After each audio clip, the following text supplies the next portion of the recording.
So ideally with crate training, you want to take an incrementalist of slow, methodical approach. You want to make the experience as positive as possible for the dog. You don't want to immediately just shove their ass in there. That's generally suboptimal and unproductive. But what about the cases when the owner or you or the client or whatever needs to have the dog in the crate immediately? This is a case that I recently encountered as someone who is on the path of becoming a dog trainer, and I'll explain how I handled it and I'll explain the situation. So, the situation was a friend of mine who is a person with a disability in a wheelchair, right? Um, the PSWs that help them at the complex that they stay at were screwing around with the dog, doing stupid shit that they weren't supposed to. They're not supposed to interact with pets at all. And the dog was under the blanket, and the guy continued screwing with the dog. And then the dog turned around and nailed him. And it was a very little dog, very small dog, Yorkshire Terrier Dachshund mix. And my friend was just about to say to the guy, "Hey, knock that off. He's getting uncomfortable." But before she could say anything, the dog nailed him. And of course, they immediately blamed the dog, in spite of the fact that the PSW was literally violating the rules um, of the place that they were working at. And the PSW also went on to lie and did not fess up to the fact that he was screwing with the dog. So my friend gets blamed, her dog gets blamed, and now they refuse to come in unless the dog is in a crate. So as a result of this, we've taken something that's supposed to be a slow incremental process, a lot of positivity and a lot of positive reinforcement, and we had no choice.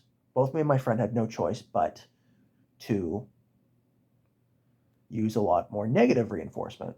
Okay?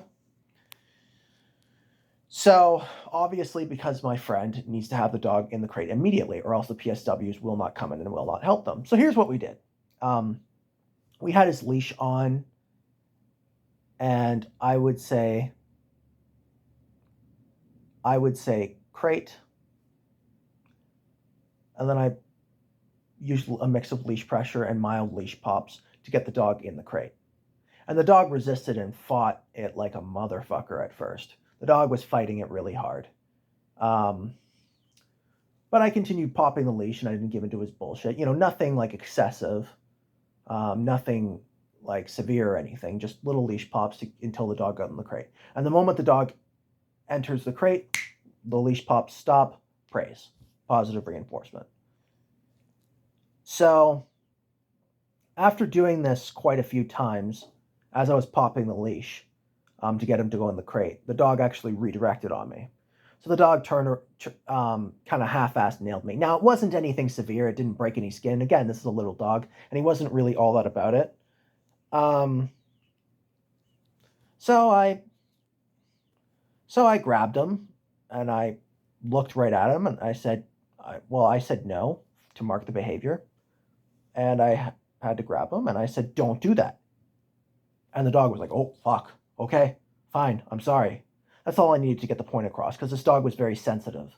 You didn't need anything biblical or anything severe because it's a little dog and very, very, very sensitive dog. So after I did that, the dog no longer did that anymore. So, and after a while, the conflict was less and less and less.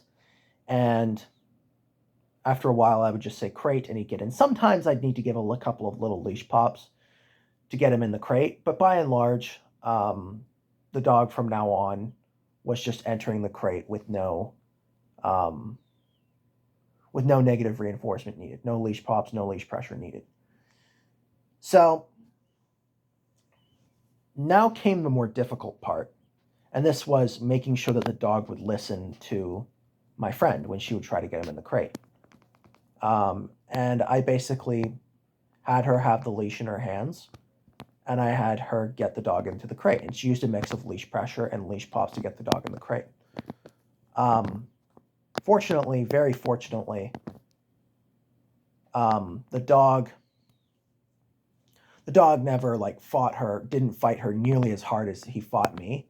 but it was more of an intricate and difficult process because my friend has a disability. It was more difficult. But the dog, after fighting a little bit without redirecting, after all, I was like, okay, I'll get in the crate. And after a while, the conflict was less and less.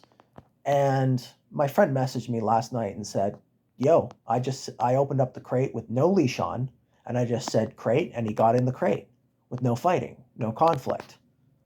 And yeah, so it looks like this process is working.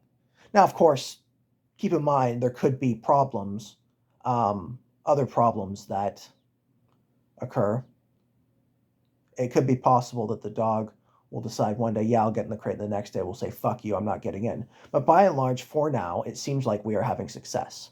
And this was not an ideal process, right? Ideally, you want the process to be slow and incremental. But in this instance, we had no choice. If my friend can't have the PSWs in because she's taking a slow process to put the dog in the crate, she's paddling up shit creek. She needs help with certain things. And if she does not get help with those certain things due to her limitations as a result of her disability, her life is going to be a shit show. So it was either we do that, or the dog would have had to have been rehomed, or God forbid, put down.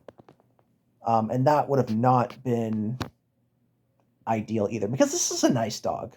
Don't take what he did out of context, the redirecting on my hand. This is a good dog. He's very sensitive. He's a sweet dog, sweet with the handler, lives with a cat, and is, for the most part, they gets along with the cat and is a really nice dog. It would have been a damn shame to have seen this dog go to another home or God forbid, been put down over a little incident like this. So what I did, even though it wasn't ideal, even though there was some issues and conflicts we ran into, save the dog's life, or save the dog from being rehomed. And I think that's an accomplishment. But again, we'll have to see how the process keeps going. Whether or not he's going to say, I'm not wearing the leash, so fuck you. He could very well do that.